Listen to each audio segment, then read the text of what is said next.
Sveiki bičiuliai, šį kartą vėl gamtoj ir šį kartą gaminsime rimtą patiekalą, o tai bus šašlykai.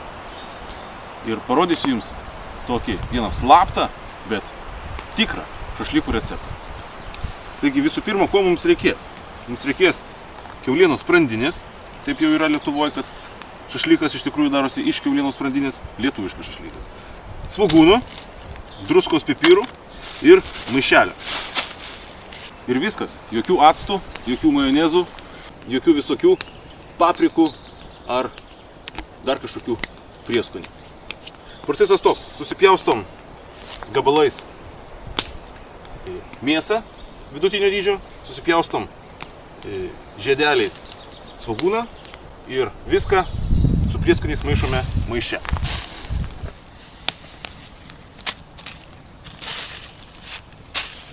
Iš tikrųjų mums papuolė šiek tiek prasta čia kaime parduotuvė. Iš anksto nepasirūpinome tvarkinga mėsa. Taip, kad čia buvo tik supjaustyti kažkokie kepsniai su kaulu. Tai tenka improvizuoti. Geriausia tokia, aišku, būtų geras šmotas sprandinės. Bet turim, ką turim.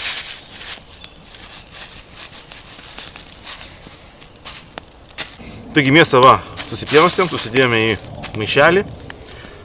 Liko supjaustyti svogūnus.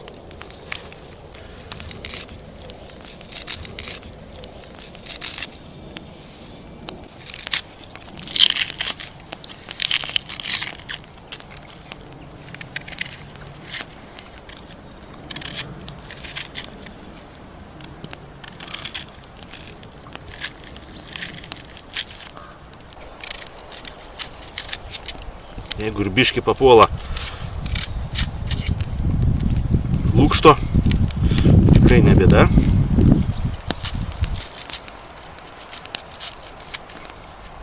Visai štai pjaunam šoką. Tiesiog va tokiais apvaliais blyneliais supjaustame svogūną. Proporcijų tiksliai jums negaliu pasakyti, bet maždaug iš akies, taip, jeigu kilogramas mėsos, tai tikrai pusės kilogramo svogūnų reikia. O mano nuomonė paslaptis viso šito marinavimo būdo yra svogūnai. Jie duoda rūgštelę ir rūgimą.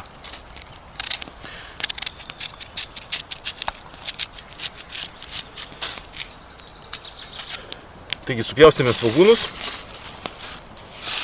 lūkštus šiukšlės sudeginame.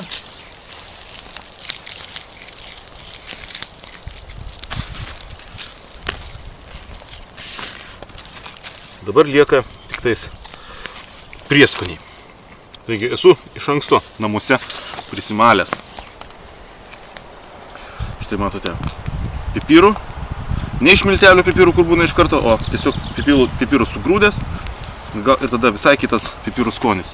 Ir druskos. Tai tiesiog vat, uždengiam trečiąjį prieskonių.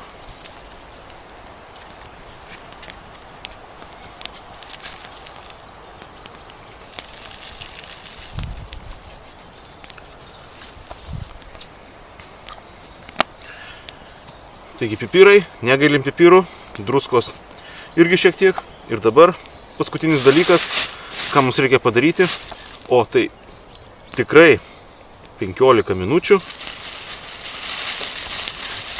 Štai šitaip stipriai masažuoti visą mūsų mėsą. Sutraiškite svogūnus ir masažuoti mėsą. Tada išsiskiria iš svogūnų sultis. Taigi maigome mėsą kartu su svogūnais ir prieskoniais. Tikrai reikalinga kokias 15 minučių, kol iš mėsos ištekės sultis.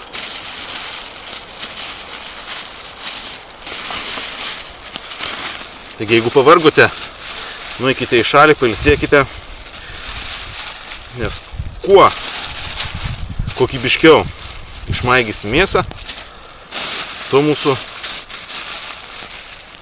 šašlykai bus skanesni.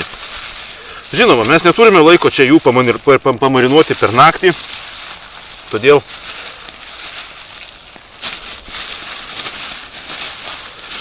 užteks gero pusvalanduko iki valandos jiems pastovėti. O jeigu laukite svečių ir žinote, kad kitą dieną pas jūs atvažiuos svečiai, galima tą paruošti iš vakaro, per naktį palaikyti šaldytuve ir tikrai gausis pasakiškai skanūs šašlykai.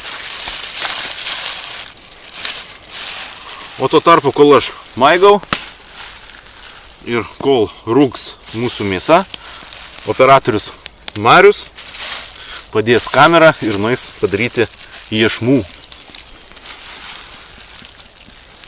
Taigi mūsų šašlykai pasimarinavo kažkur apie pusę valandos. Kaip minėjau, geriausia tai būtų daryti, žinoma, iš vakaro ir kitą dieną juos kepti, bet užtenka ir paprastos valandėlės, kad jie įgautų savo skonį.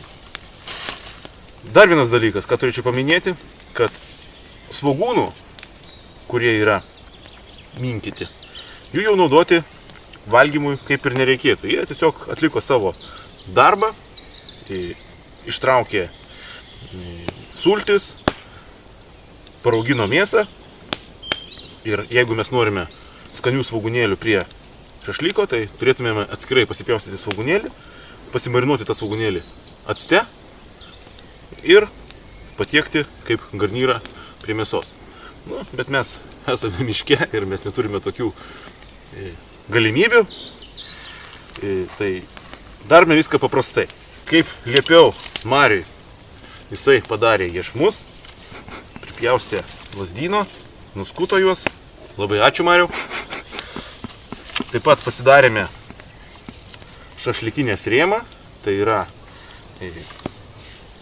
2 skersinukai. Čia visiškai papuolės ne į temą.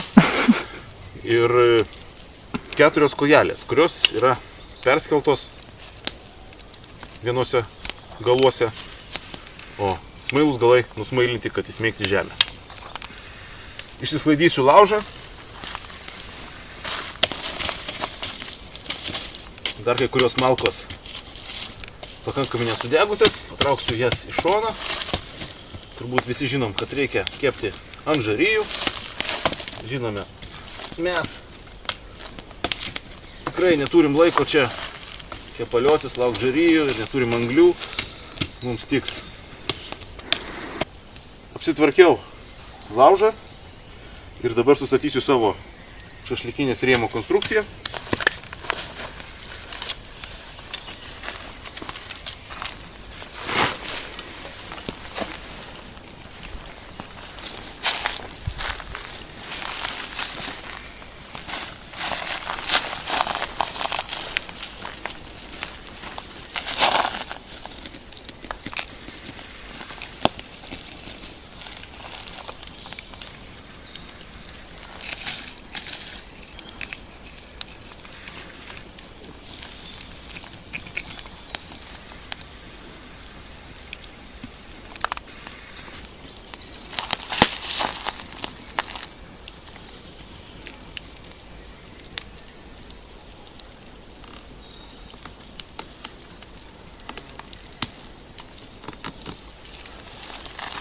Kaip matome, principas tai toks, šiek tiek aukštoka, bet mes jas dar biškį paspausime žemyn.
Dabar susilyginam šitą pusę su ana.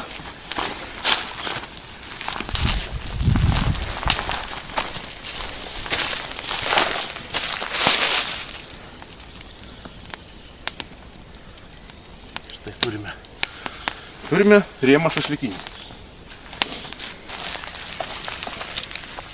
Sumauname ant iešmų mėsą.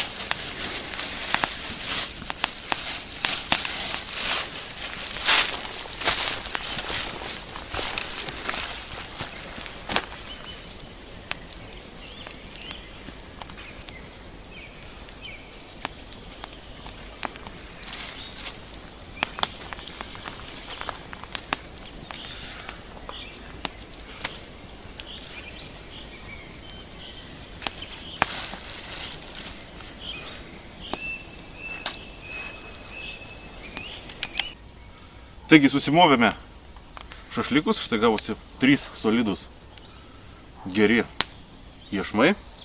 Kaip minėjau, šitų svogūnų, nors jie tikrai labai skanūs, saldus, tikrai labai skanūs, gerai kvepia, gaila, kad kamera neperduoda kvapo, tikrai labai yra didelė pagunda jų suvalgyti. Žinoma, valgykit, bet nors jie iš tikrųjų labai skanūs, tai taip, kad galite iš tikrųjų irgi juos suvalgyti. Dabar ant savo pasidaryto štai šašlykų kepimo rėmo susitvarkiau tvarkingai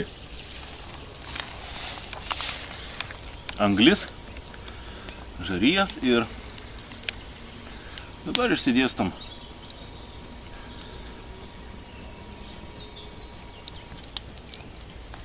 iešmus. Žinoma, pats geriausias kepimo būdas tai yra apkepti iš vienos pusės ir vieną kartą apversti ant kitos pusės, apkepti kitą pusę ir tada jau mėsą valgyti. Žinoma, to padaryti dažnai nepasiseka, taip kad nenusiminkite, jeigu taip nepasiseks. Čia yra mes, kaip sakoma, ne kažkokie tais virtuozai, nebaigiam jokių Le Cordon Bleu mokyklų, tiesiog darome ir gaunasi skanu. Dabar kepame, apverčiame, žiūrime temperatūrą, jeigu reikia karščiau įpučiame ar kažkaip kitaip, jeigu per daug galime palaistyti, jeigu atsinešę esate alaus, jeigu mineralinio, tai mineraliniu, vandeniu ir po kiek laiko pamatysime, kas mums gavosi. Taigi praėjo kažkur taip pusvalandukas, jau spėjo biškį patemti, kadangi vakare dar vis pavasaris ir vakare temsta pakankamai greitai. Bet mūsų šašlykas štai gavosi. Imam vieną iešmą.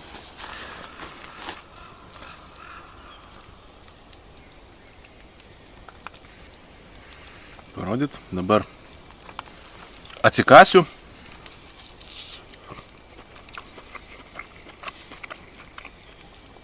Matot, tikrai iškepęs kraštinis šašlyko gabaliukas, o minkštutis, o skanutis.